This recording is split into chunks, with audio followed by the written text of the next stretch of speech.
We're live? Are we really live? I don't know if I can even trust that. What's up, guys? Abby here. Tell me if you can see me and hear me now. I have been having some serious technical difficulties with this camera to the point where I had to use my laptop to okay, great, you can see me. Awesome. I had an external webcam set up to like point back at me at the desk like I usually do, but it wasn't recognizing for some reason. So we're going to do it on the actual laptop. And for now, I'm just going to be working on my written manuscript because I'm filming myself right now with the laptop. So improvise, right? What a way to start our writing retreat. Gosh, I saw somebody say Murphy's Law. Yeah, that's what I'm feeling like right now. If something can go bad, it's going to go bad. But at least we're all here now, right? Thank you guys so much for showing up and for being patient with me while I worked out those technical difficulties. I'm so glad to see all of your smiling faces today on the live stream, and I can't wait to get started. So first things first, you guys are here because we have been talking about doing a writing retreat, and the writing retreat is super chill. It's basically whatever you want it to be. It's not any set word count challenge or anything like that. It's just intended to help you to show up for yourself every day for 30 days in a row this month and try to accomplish a writing goal of your choice. So my writing goal is to completely rewrite this book right here. And this actually isn't the whole thing. This is like probably 2/3 of it. And this is a book that I wrote in 2016. I wrote the first draft of it, so it's kind of a mess.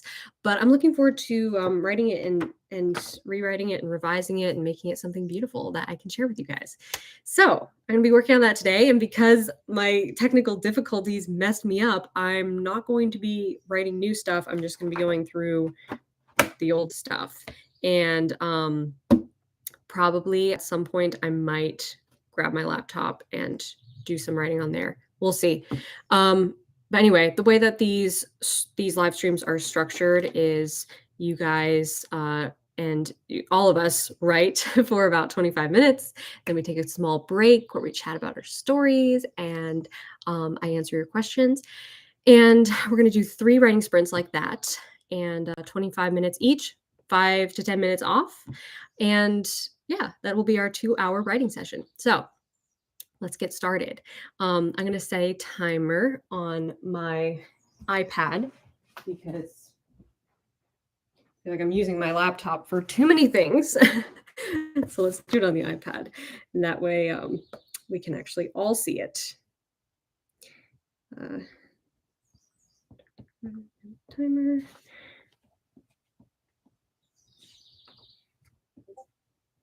Okay, so 25 minutes on the iPad. I'm going to set this aside and let's begin. And then during the break, we can chat about our stories, okay?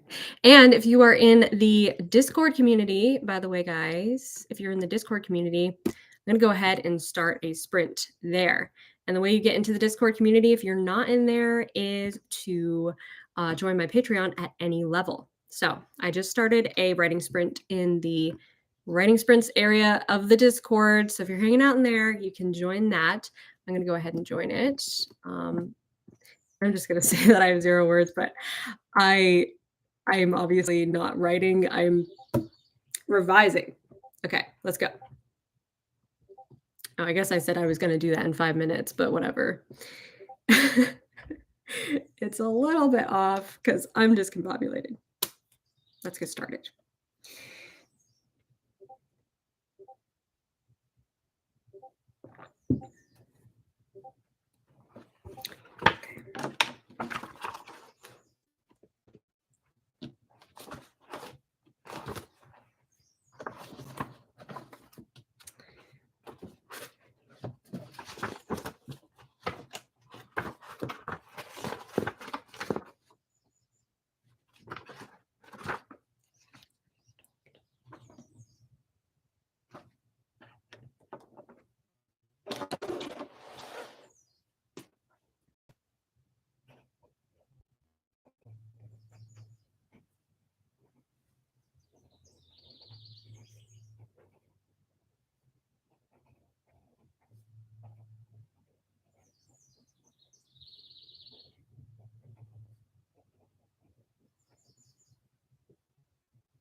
Is our first timer. Writing sprint number 1 just finished. Tell me how it went in the chat. I think the writing sprint on the Discord is probably going to go for a few minutes longer because I started it kind of late. I delayed it 5 minutes when I sent it. So you guys are probably still writing in the Discord, but when that finishes up, you can post your word count there. Also post your word count in the chat here on the live stream. I can't really post a word count because I have been doing stuff on paper, as you've probably noticed, but I did go through a whole chapter. So I'm happy with that. There weren't too many edits because I actually really like this conversation and pretty much all the dialogue is staying. It's basically just a chapter of dialogue, but I changed a few things. And now I'm looking at a new little flashback that I actually wrote recently and I didn't finish. So I might actually finish writing that by hand. I've started writing by hand a little bit more lately, and it's pretty fun. Also, as we were writing, it started raining outside and the birds are still singing and it's just like such a great writing atmosphere. I can hear the songbirds and the rain and it's just perfect writing weather. Okay, looks like you guys got a lot of words in. Awesome. 1,000 words. Wow. 900, 600, 388, 390, 522. Awesome. Congratulations, guys. Great job. I'm so glad that you all are here and writing and getting after it. Day 1. Okay, so we're going to take a quick break and I'm going to answer a few questions and then we're going to get into writing sprint number 2. Let's see. Here's a question from Rebecca. I'm planning on printing out my manuscript to edit too. How do you format your manuscript to print so that you have lots of room to make edits but not waste too much paper? That's a great question. Those technical things are just like they're so important, but you don't even think about them until you arrive at that stage of the process. What I do is I print out my manuscript in a font that is easy to read. So this one is, I think, Laura, Lora.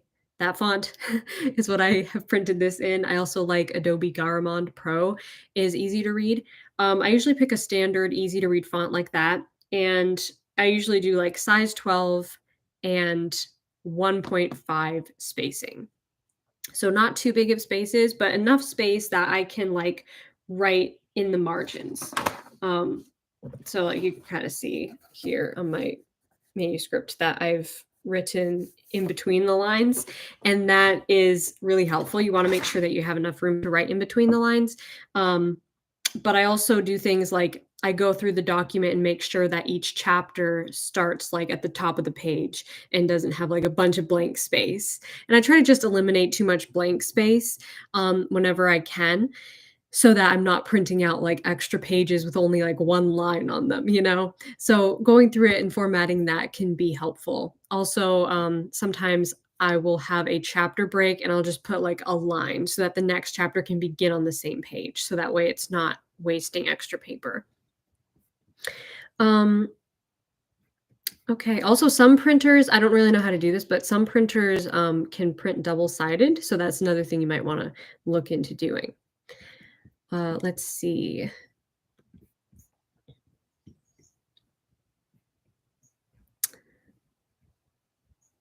Do you have any videos on anti-villains? No, I don't. I've recently saw something about anti-villains and I'm like, huh, that's an interesting concept. And I haven't really looked into it a whole lot, but I will do that definitely. I will look into that and maybe I'll make a video about it. Um, Harmony Writes says, I'm writing a fiction novel and I have no clue what my plot is going to be. I have the setting, but I'm a planster, so I don't know what is going to happen. Do you have any ideas? Watch my video on how to come up with a story idea. And it's called, I think it's called how what to write about when you have no ideas. And in that video, I share my story smoothie method, which is basically like drawing inspiration from various different stories that you love and like taking the different aspects of those stories that inspire you and kind of like blending them together into a unique smoothie of your own that is your own unique story idea. And it's unrecognizable from the sources that you drew inspiration from, but it's something that you can get excited about. And it's so much more exciting, in my opinion, than writing prompts, because writing prompts they're okay, but they like don't have internal conflict. So how can you get excited about them, you know? But ultimately, like, I think you have to write the story that you want to read. So if there is any story out there that you're like, oh man, I wish that there was a story like this, but had this element and, you know, these kinds of characters and this type of setting, like, explore that, you know? Also, sometimes writing prompts can be helpful, but I like drawing inspiration from things that I know I get excited about. Um, so hopefully that helps. Check out that video for sure. Okay, let's see. I'm gonna answer a few more questions. Um, Any tips on finishing a novel as a tragedy? So I don't write a lot of tragedies because I'm that happily ever after person. But I think that tragedies can definitely have a very thought-provoking dynamic to them. So basically with a tragedy, a lot of times you're writing a negative character arc, and I have a couple of videos on my channel about negative character arcs, which if you're writing a negative character arc, definitely check them out. One is like all of the aspects of the character arc itself, and then the second part video is case studies. And basically what happens in a tragic story, if it has a tragic ending, usually it's because the characters didn't come to a realization of truth, and instead their lie took root and basically destroyed them. So it can definitely carry like a really powerful message. So I think that tragic storylines can be interesting to explore. I usually like happy endings, but that's just me, to each their own. But definitely check out my video on negative character arcs because that sounds like it would help you a lot. Um,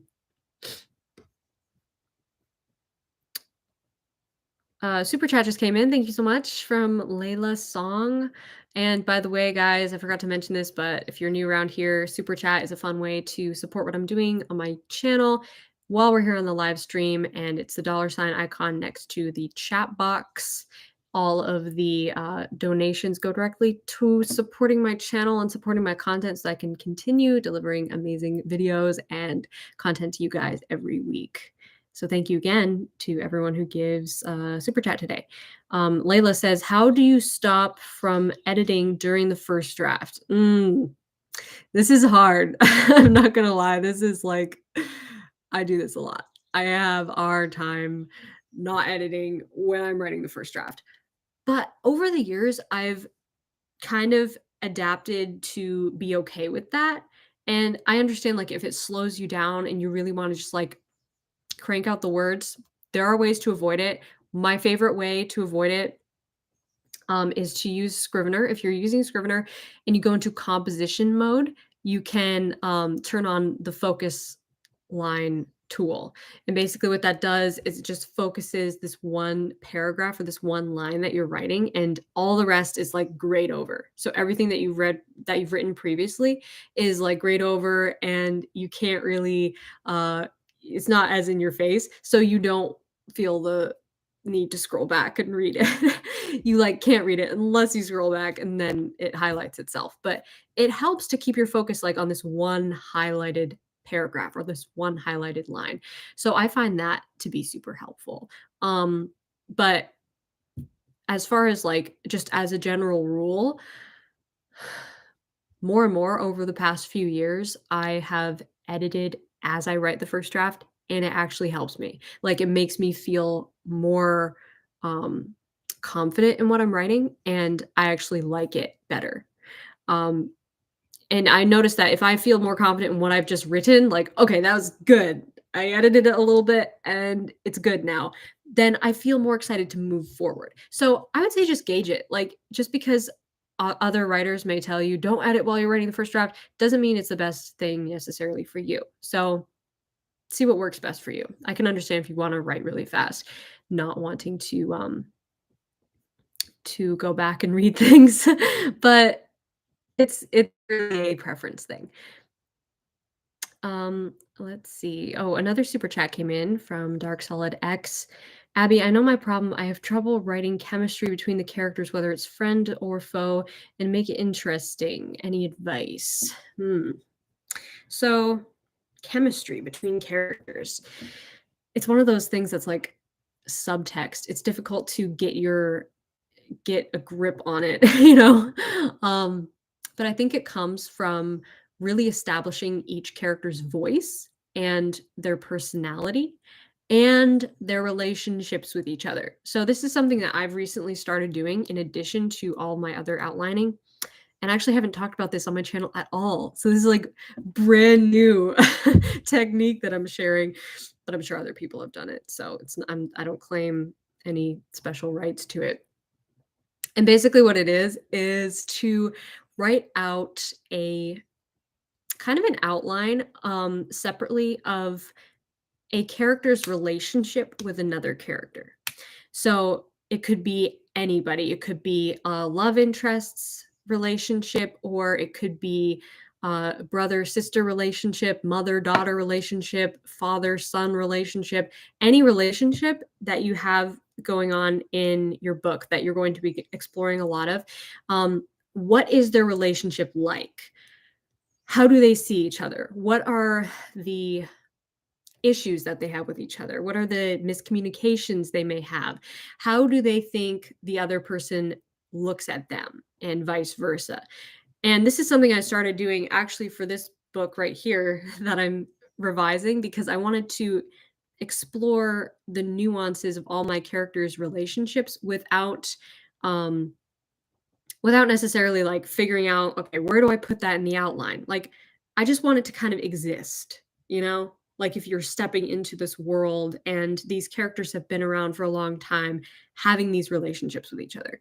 So that's just my brief explanation of how to do that. I definitely recommend trying that out. I think it will help you a lot. Um, okay, one more question, then we're gonna get into our next sprint. From Aaliyah Starr. Any thoughts on how to plot a series of novellas as a type of TV episodes in a season, but in book form? That's that's a cool question. I love the idea of like episodic writing. I think it can really help you to strengthen the structure of each piece. And actually, that's something that I've been exploring a little bit with the book that I'm co-writing with my sister.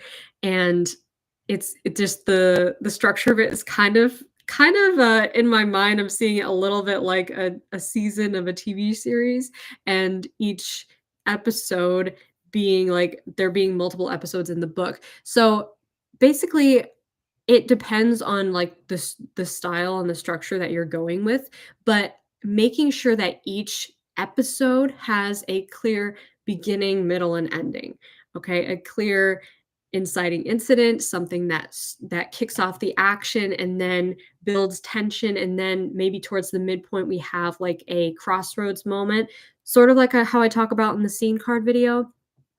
And then you have characters making decisions, maybe the right decisions, maybe the wrong decisions, and eventually coming to a new conclusion. Okay, they come to a new place. And each episode should change the game. Okay, so something should change in each episode. Something should make progress or move forward. And we should feel like something's always changing in the story. Hopefully that helps. Also, check out uh, my video on story study guides, because in that video I share a study guide on how to study your favorite TV shows. And just studying and analyzing your favorite TV shows might help you to see the structure behind them. Okay, so try that out too. Okay, let's go into our next sprint because I've been talking for like 15 minutes. You guys are probably like, come on. Okay, I'm going to set up a new sprint in Discord. Wow, lots of people in the Discord community writing. Awesome. I didn't even look at that because I was too busy talking. Okay. We're gonna whoops. I don't want that. We're gonna start a new sprint for 25 minutes. Okay. Let's get started. I'm just gonna like I'm gonna join, and I guess I didn't even like post my finished word count, so it looks like I did nothing, but you guys know what I'm doing. Okay, 25 minutes on the timer again. Let's get started.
Okay, timer number 2 just rang.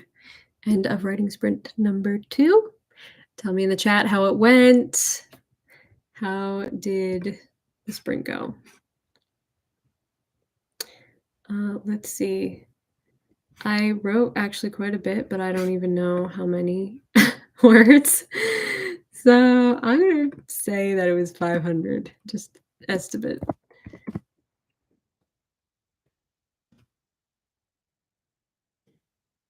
Uh, okay, cool. So looks like everyone had a good sprint. Wrote a lot of words, 500 words, 770, 230, 620. Awesome. Great job, guys. You're doing fantastic. So we're going to take another small break right now, and then we're going to do one last writing sprint, which will conclude our session. So let's see. A super chat just came in. Thank you so much to Catherine. I'm writing a story for school. I do it year round. It is also important for a main series, but I'm not feeling the original plot anymore. Advice.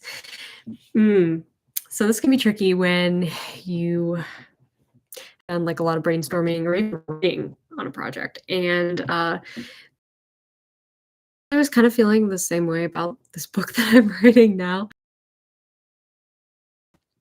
And my first, if you want to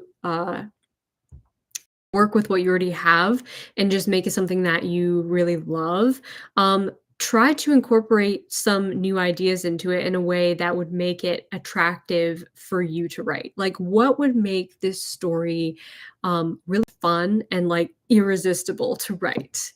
I try to ask myself that question when I'm brainstorming, because a lot of times I won't be feeling it. I'm just like, nope, not excited about this.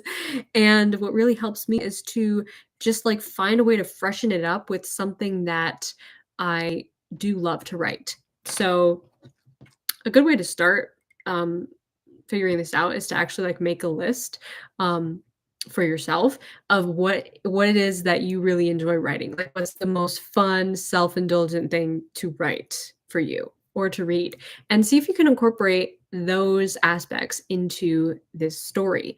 Um, Also, another thing you could do is take ideas from like another story that you have, maybe like a plot bunny that you're not sure when you're going to write it, like just a different story idea, and see if you can combine that story with this story. Like, could you take certain elements of the plot that you really love and make it work for this story?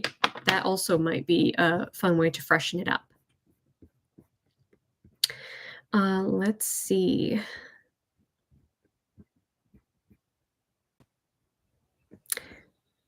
Oh, is it lagging? Is the stream lagging or is it okay? Now it's good? It's not working. Refresh the browser.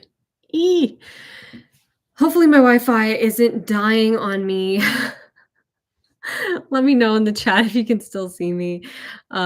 Sorry if that was, sorry if it's messing up. I think it has to do with my Wi-Fi this time, not my camera. Um, it's working now? Okay, great. Okay, fantastic. Let's see. Did I miss a super chat? Oh, okay, I missed a super chat. Thank you, Kate, for calling that out. Some from Serena. Hey, Abby, how do you know if your story is worth writing? How do you avoid writing 200 pages and then realizing it's not good enough to publish? That's a great question. I feel like a lot of writers face this question. Of just like self-doubt and not knowing, like, I don't even know if I should write this because, what if it turns out bad? Um, First and foremost, make your story matter to you. This is what I always talk about on my channel, is making your story matter first and foremost to you. What is the truth that you want to scream from the rooftops? What is something that you would love to see as far as like a theme, a message in a story? What's the book that you would want to read? Go and write that book. And if you are feeling like self-doubt, like, I don't know if this is any good, first of all, get feedback from trusted beta readers and also critique partners, and even just somebody that you can brainstorm ideas with. And get feedback from them, which will help you to have confidence as you move forward on this project. And also, just remind yourself that there is someone out there. There are probably a lot of people out there who want to read a story like this. And if you want to read it, there are a lot of people like you out there who would love to read it as well. And if anything is creative and inspired from your heart, from something that you want to share with others, it is absolutely worth writing because it matters to you. And the second part is just to make it matter to your characters, that's very important. And that's what I talk about here on my channel all the time, is making your story matter to your characters. And that way it can matter to your readers. So definitely check out my other videos on like story structure and stuff like that, but don't let it overwhelm you, have fun with it. Write the story you want to read. Hopefully that helps, but definitely subscribe to my channel and check out some of my videos on story structure and the most important elements of storytelling. Okay, I'm going to answer a few more questions and then we're going to get into our last sprint.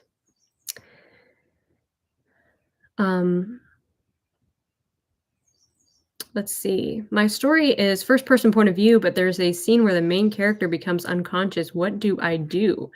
That's a tricky scenario, but what you can do, I've seen this done before in books, is to just like completely stay within their point of view and pick up where they regain consciousness.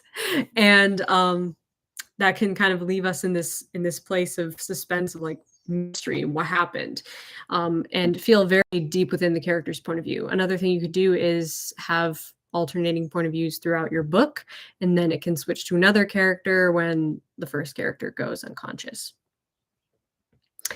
Let's see, a super chat from Charlene. Thank you so much. Almost missed this because I fell asleep after dinner, gotten to the point where my main character can't seem to move on to the plot. What do I do? So you feel like your main character just hasn't been engaged with the external conflict enough, probably. Push them outside their comfort zone. Like, what's something that is an unavoidable conflict that they can get caught up in that moves your plot forward. Okay, I always talk about this in my I talked about this in my scene card video, but I talk about it a lot, is like introducing the conflict of the scene that then brings your character on sort of an arc, even in just one scene or one chapter. That every chapter of your story is really like a small journey that you're bringing your characters on, and each chapter should end with them in a new place, right? Something should have changed. So what can you do to your character? How can you push your character outside their comfort zone, force them to face one of their fears?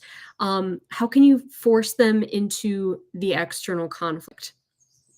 As soon as you do that, like as soon as you kick off something happening to this character that forces them to deal with their internal conflict, I think you'll be surprised by how quickly the plot moves itself along on its own, really. Like, of course, you still have to write it, but but it kind of happens like effortlessly once you kick something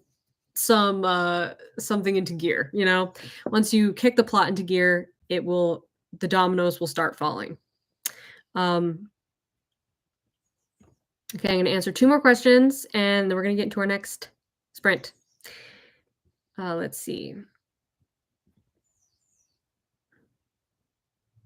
Any tips on creating a good verbal confrontation where power and influence is at stake? That's a question from Kyle. Verbal confrontations are so fun to write, or argument scenes. And I love writing arguments because you usually can show so much about the characters' motives and their emotions just through dialogue, which I find really impressive. I would recommend first studying some of your favorite like verbal confrontation scenes, because a lot of times like there are some that are really good and there are some that are like not good that can just come across as cheesy and forced and not much emotion is being shown. Your real goal here is to like show the character's motivations. And even if you have to write out a short outline ahead of time of like how this argument is going to flow. Because really, arguments or verbal confrontations are kind of like physical fights, but not physical. And by that, I mean, there are constantly attacks and counters and something for another thing, you know, like offense and defense, offense and defense. And that interplay can be so interesting to explore because that's what makes it engaging, right? It's like you have one character is gaining the upper hand and then the other character is. And then, you know, you have this interplay between these two characters or maybe more than two characters. But really, it's a opportunity to showcase what's going on internally with these characters. How does their every attack show us something about what they're dealing with internally? That's a good question to start with. Okay, one more question I'm going to answer, and then we're going to get into our final sprint. Let's see. Oops, hold on a second. From Clara, how do you come up with amazing chapter titles? I love chapter titles. I think chapter titles are an underappreciated dynamic of books that I don't see a lot of anymore. Like, you notice that? I don't know. Maybe it's just the genre I read, but like I just don't see a lot of clever chapter titles anymore. C.S. Lewis was a master of clever chapter titles. And sometimes you can actually find like books that had chapter titles, but they aren't in the final manuscript. Like I was looking at my copy of Great Expectations recently, and in the back there was like notes from the author and stuff, and some notes written by Dickens when he was publishing the book, and he actually like wrote chapter titles for all the chapters, but they don't have chapter titles in the book. And they were so clever and interesting. But basically, Bunny Trail, sorry, uh, how to make how to write awesome chapter titles. I think that's really like just a matter of like trial and error. I would come up with lists of potential chapter titles for each chapter and then just kind of like let them hang out and decide which one's best. Also, you could ask your beta readers what chapter titles they like the best. That would probably be helpful. But I usually try to with this book, actually, I'm trying to write, like, clever chapter titles for each chapter, so it's funny that you asked that today of all days. Um, so yeah, that's been an interesting adventure coming up with those in that chapter and make it, like, either kind of comical or ironic or, even, like, poetic. So it depends on the mood. So, let's get into our 3rd timer, and I'm on in the Discord. Let's do that right now. I think I still have it on my okay, 25. Okay, boom. Just set up a new one in the Discord for 25 minutes and getting my timer up. You're lagging again. I'm so sorry. Next time, I'm going to try to have this live stream on a different device. 25 minutes on the clock. Let's get started.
Boom.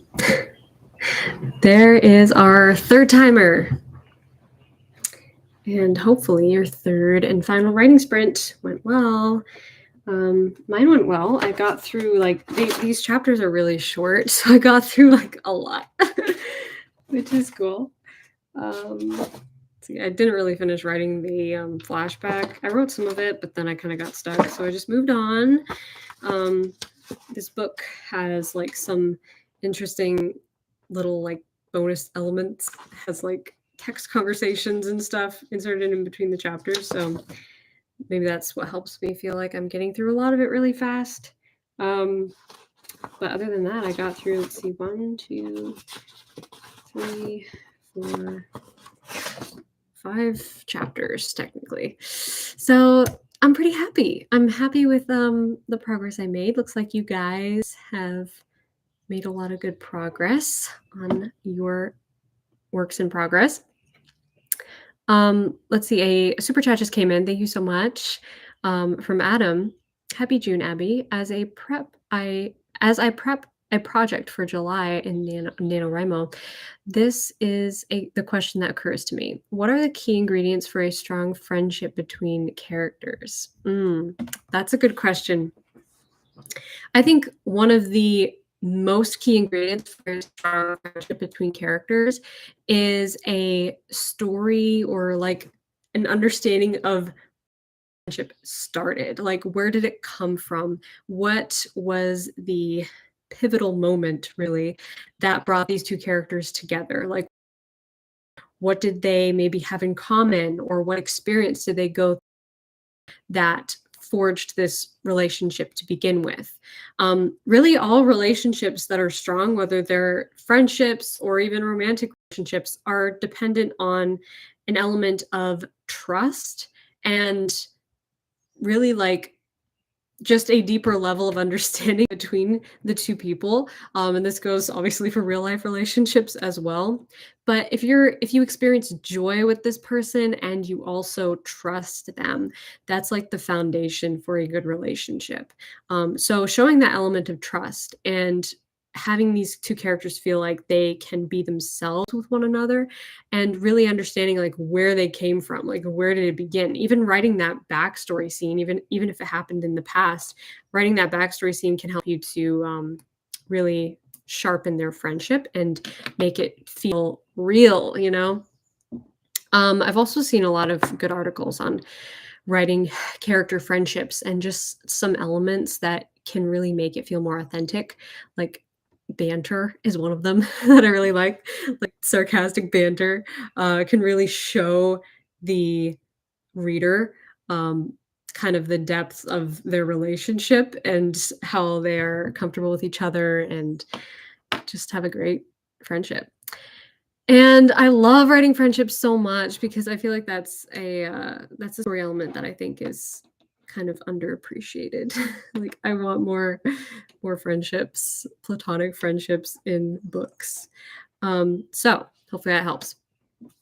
Okay, thank you guys all so much for joining me today for this first writing session of the June writing retreat. I'm so excited for this whole month going forward. It's going to be so great. I know that we had some technical difficulties with the live stream earlier, but hopefully you guys got some writing done anyway. Thanks for sticking around and thanks for being patient with me because that was really annoying, but we got through it. We improvised and I got quite a bit of revisions done on this manuscript. So I see a couple of super chats just came in. I'm going to answer. Let's see if this is. I'm running out of time here, but I'm going to answer one of them. Thank you both for the super chats. From Fanny. I'm a new writer from Israel. I started my first romance novel a few days ago, and I wanted to know how was it to write your book. So you started your first romance novel a few days ago. That's so cool. Like, congratulations, first of all. I'm so glad you're here. I'm so glad you're on my channel. How long did it take me to write my book, or just like the experience in and of itself? I mean, the experience was like amazing. It always is. I absolutely love writing. It's my favorite thing to do. And you probably noticed that with how much I talk about it. But really, depending on the process, it really depends on the book. Like, sometimes it's a month to write a book, sometimes it's 6 weeks, sometimes it's a year. And it really, like, I try not to limit myself because it will come how it's supposed to come in the exact amount of time that it is supposed to come to you. So take your time, enjoy the process, have fun. That's always my advice. And congratulations on starting your new book. That is so exciting. Thank you all so much for the super chats today. I really appreciated all of your questions and comments and your support as I struggled with my technical difficulties.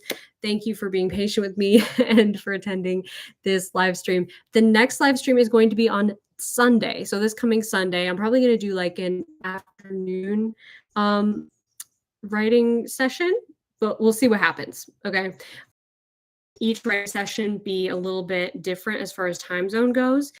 I'll have a chance to jump on the live streams. And next time, hopefully my Wi-Fi won't lag either. So we'll see what happens.